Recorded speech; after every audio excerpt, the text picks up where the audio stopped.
A disciple asked the sage, "Where did the energy come from? And where will it go?"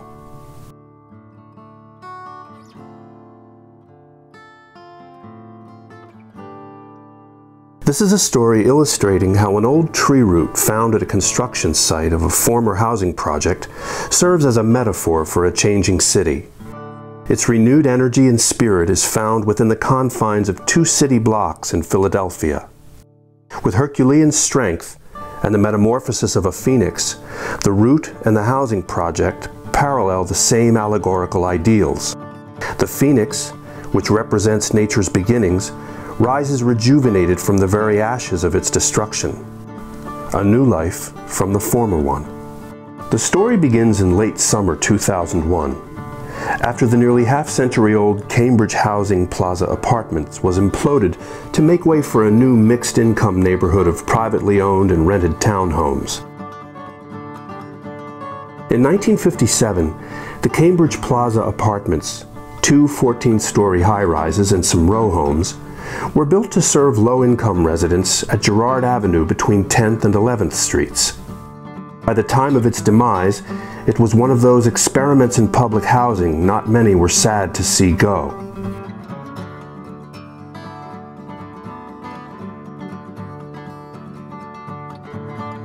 Empty since 1999, the implosion took place on a hot Sunday morning in July 2001.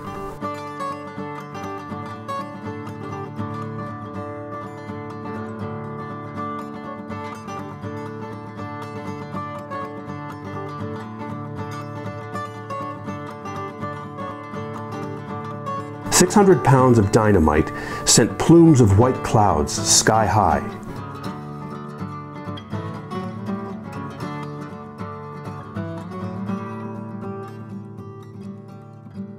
When the dust settled, construction workers busily cleared the site in anticipation of new dreams.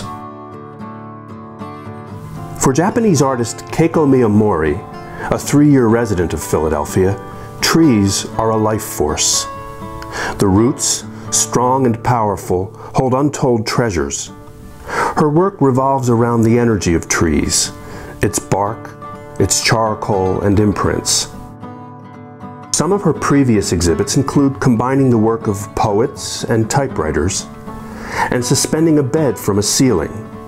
She has wrapped objects in washi paper bearing the images of tree bark rubbings, giving her art a metaphysical gleam.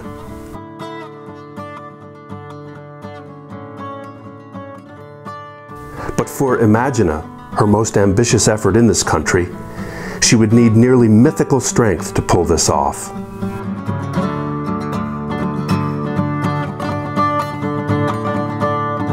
It was on the way to my work to North Philadelphia, and then I saw the tree was kind of knocked down by the construction truck. Then, so I want to use a tree. Looking in some point it's some ugly, but for me it's really strong. So I want to show people this kind of energy.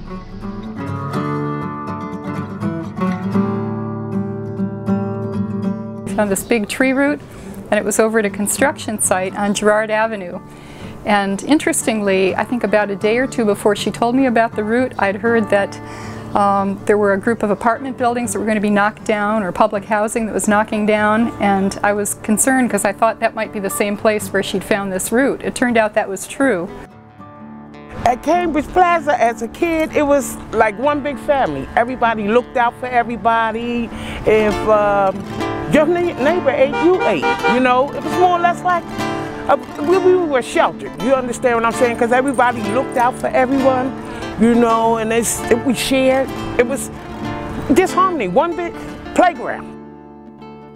I was 14 when I got here, but I had lived on the other side, beyond the white building there, in the Richard Allen homes. And we used to refer to Cambridge as the new houses, because we didn't even know the name of it. And I had a friend that lived over on 11th Street that used to go to church here with me. And her parents didn't allow her to come over to my side because that was like the bad area, you know. Because over here, when they walked through to go to church or whatever, they didn't see the kind of behaviors and destructive behaviors that they had seen, you know, on the other side. So we thought of these as the new houses, and we would go all the way around to come here to church. We didn't even walk through, you know. Yeah, simply I saw the tree, like I was so impressed because it was huge. First I feel like very sad, but still the kind of root itself is really strong, and then I impressed, and then somehow I want to show this root to people because inside of the root this is a lot of bricks. Then the small vein is kind of really breaks through the bricks.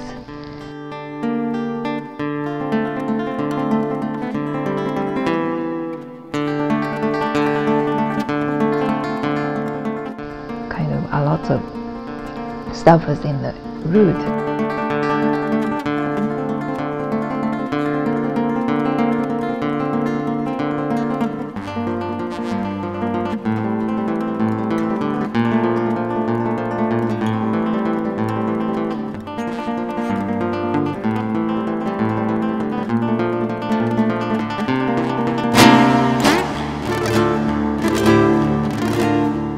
I have never seen this kind of view.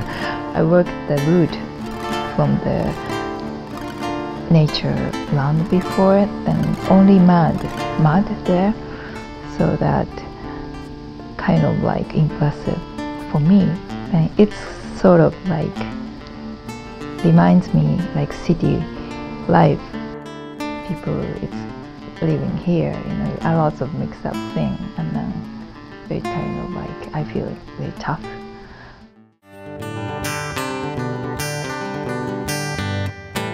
It did do a drastic change in 73, 74. It was the younger people getting splits from their parents, getting their own apartments, so it became babies having babies, and it was like more or less like the younger generation didn't keep it up like the older women did. You know, as the younger the mothers got, the more that the kids tore up, you know, until we fell into stress housing, and they was tearing it up as quick as they was putting into it.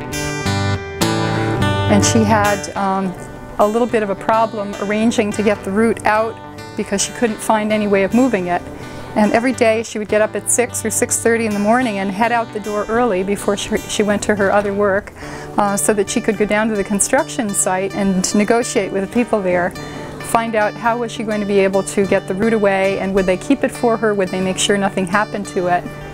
So I was amazed that she would get up after going to bed at midnight, 1 o'clock in the morning. She'd get up so early to be able to go and protect her tree root.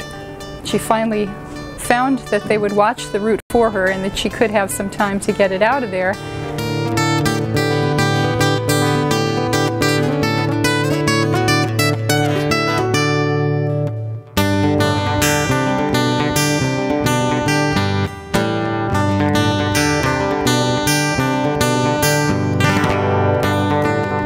What's happening is like parking lot.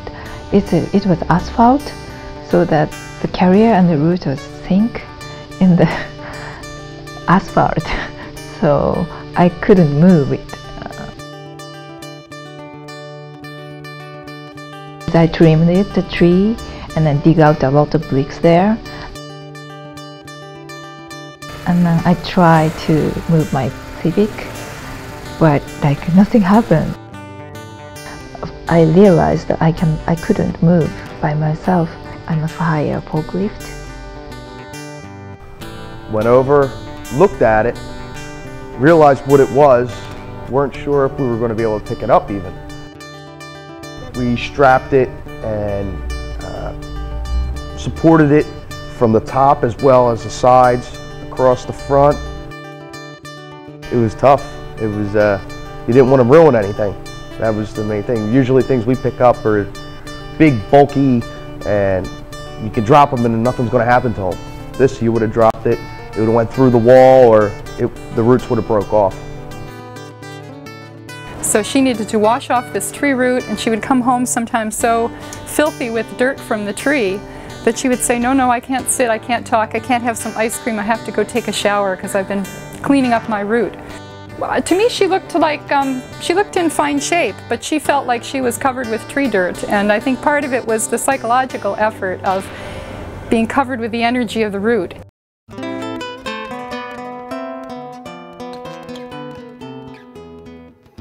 I say like mixed emotions. You know, I hated to see it tore down, but it is time for change. You know, and Housing Authority have already broke ground. Right now, we have meetings like once a month. It's a lot of energy the residents are putting into it. On the last day, I went there to say goodbye to them. The land was empty. The sun came down. And then the guys are just standing in the empty lot. We feel something energy from the earth, and then we felt something upcoming.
Yeah, I think it's real interesting subject matter. It's got a lot of roots and reminds me of a Medusa's head. 1,000 snakes crawling here, there, and everywhere. The triangle filled with the water up on top, shooting the light through it as a prism onto the root. And I did a little demonstration, and it looked pretty neat. I was impressed. Picked out a lot of old stones and old bottles from, you know, the 70s and 60s that was down in the roots, down in the projects, and then all the stuff was inside the roots, the glass and everything. It's a nice piece of project. She did a lot of work. She did a lot of work on it. She took a lot of time out to make it a nice piece of work. I hope this is taken into the art museum. That thing over there, that tree, ought to go in the art museum. I hope you make out well. Thank you.